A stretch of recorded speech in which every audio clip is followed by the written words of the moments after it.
Hi, I'm Nate. Thank you for joining Photolearningism. I'm going to be doing the final video in the KDEnlive mini-series. We've dug deep into how the tool works and how it can deliver some awesome features for you.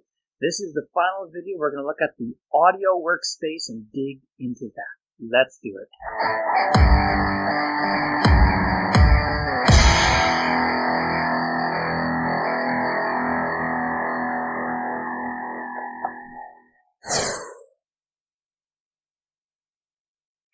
Once again, I'm Nate. This is Photolearningism. If this is your first time joining in, thank you so much. I do a lot of work on this channel to surface through cheap or free art technologies so that you can know about them, make the best use of them, and also to be a part of a larger community of fellow learners and creative people and join the discussion and learning experience. So thank you so much. So hopping in over here to KDEnlive, I've done a whole series of videos on this. So go watch those videos if you haven't done that. Specifically, go watch the interface video. I'll put a card to that one so you can get a good idea of how the tools fit together. So we're looking at the audio workspace. And again, I talk about where to find that in the interface video. This is a really powerful section of KDEnlive because you can treat it like a recording studio. It's like this whole segmented space where you can kind of put aside the video if you really wanted to and focus exclusively on audio and audio recording. And you could treat this like a pure audio studio. To dig into the kind of the basics of how this workspace fits in, you have your kind of mixer board up here, the timeline editor, which is very common to really any of the workspaces there. The effects workspace will kind of dance around a little bit. The effects space, that drops over here. And the project bins are pretty universally in the left-hand corner. So that's kind of the general layout of things. This gets adjusted depending on the tracks that you have in play. If you were to add additional tracks in, which we've gone over before, same as the other workspaces, you can inject those and it injects another channel up here to correspond to that. So it keeps pace with that. If you've used a mixer board before, kind of a non-virtual sense, this will make a whole lot of sense in that you can adjust individual volumes by slider, by pan here if it's in stereo, if you have multi-channel recordings. This is a mono up top here, so this is just one channel to work with. So the pan doesn't really do much good there, but it's an option. I do have a stereo here, a clip drag up here just so we can kind of see some of those aspects. But that's kind of the basic layout along with your master. What could be useful is right from the start is if you right-click, you have these options which are turned off by default. It is to show record controls and to distinguish the channels for separate channels. That's what we're seeing right now, where I can actually see the channels uniquely. So you have to flip those things on. The record controls are what pop in up here so that you can actually record, which is a really neat thing, and we'll get to that. All right, so that kind of covers how to add new channels, how to make some basic adjustments, how to use it like a mixer board. Recording. All right, so what you would actually do is pick where you want to start, and I can't simulate this all the way because I'm recording this right now, but you would pick the channel you want to work with, add a channel if you need one, and then up here, decide which channel you're going to record to. All right, now if you're curious about which source you're going to record from, you can do that under Settings, Configure KDEnlive, and then under the Audio tab, there's where you set your recording device. That's where you can pick where the input's going to be and the specific properties to deal with that. Okay? So, again, pick the channel you want to record to kind of down here, not clicking anything here, but just kind of decide where you want to fall. And then up here is where you click that record button. And if you're listening to something, like if I'm playing back something and I hit that record button, what's going to happen is that it's going to pause. It's almost going to append it as I hit the record button, and then you do have to hit spacebar, you do have to hit play again to actually move forward and start recording yourself. So something to be aware of as you do this, that's part of the control. I'm going to try this. I tried switching to a different audio control. So let's say I want to do part 3. And this time it actually started recording as I went, which is interesting. You didn't do that before. But I think the difference is that if you're already listening, I'm going to stop that. We did get a recording. That's pretty cool. I'm going to do it again just in the case of already playing. and record. There we go. That's what I was talking about. Where it's kind of in a pen state. So now I have to hit play again, and now I start recording. If you're already stopped and hit record, you're good to go.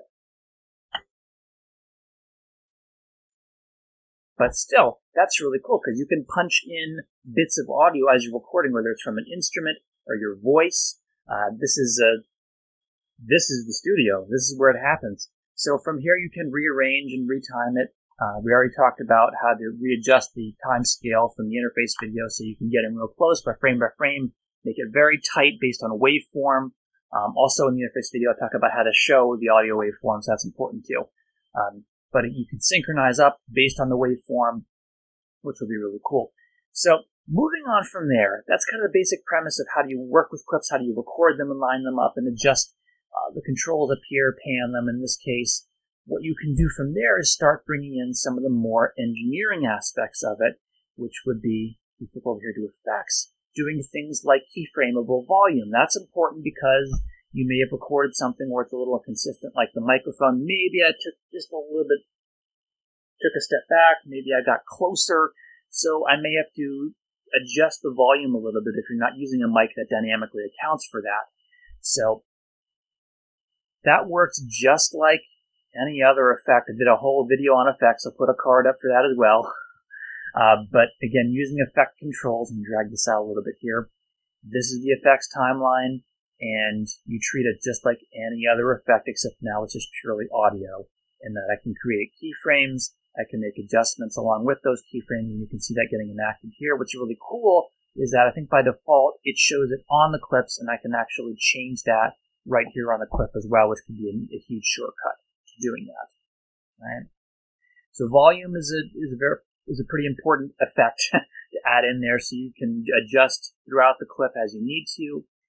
Another good one to throw out in there is the equalizer. It's called Super Equalizer, or at least the best version that I see in KDEnlive thus far. So you can search for that up here in the effects, either equalizer or super equalizer, but there it is. And as you drag that onto a clip, which I do, you can get the full band, and it's a little unclear just looking at it as it is. You have to hover the mouse, and then it starts to show you the frequencies. The lower frequencies are low, bassy type of frequencies, and the higher you get, the higher frequency it is, kind of more the treble end of things that translates. So that kind of gives you a sense of which ones to adjust. And I imagine you'll get used to that as you look at this. I kind of wish they had put frequencies just in the label. That would have made more sense. But you can hover over and get an idea of what the Hertz rating is, so you can adjust that back and forth. And this is like a horizontal slider to adjust that frequency, to add more gain to it, or to drop it off to 0 to kind of flat it off completely. So that can be important.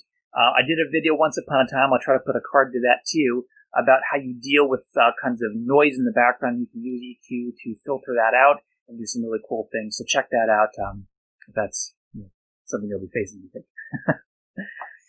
So, last one I want to cover is the pan, because that becomes very valuable when you're dealing with multi-channel audio. So let's bring that up. I'll drag that onto my same clip and recording here. And put this in. And this is pretty easy to understand. This is going to control right here which direction you're going to go. And I should distinguish that this is to add keyframes to pan. That's where the value in this comes in. You can do simple panning right up here on the mixer board.